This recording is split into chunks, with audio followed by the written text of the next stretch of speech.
Magpahinga na kayo. Ako na lamang maghihintay kay Tera. Paano makapagpapahinga? Ang mabuti pa'y lumisa na muna ako upang hanapin si Tera at maiwan na lamang kayo dito ni Dea.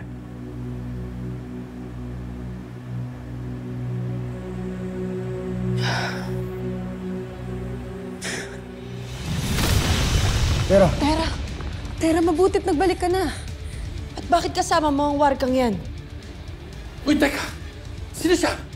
Isa siya sa mga pumatay sa nanay mo, anak ko. Kaya dapat lang na magbayad siya sa akin.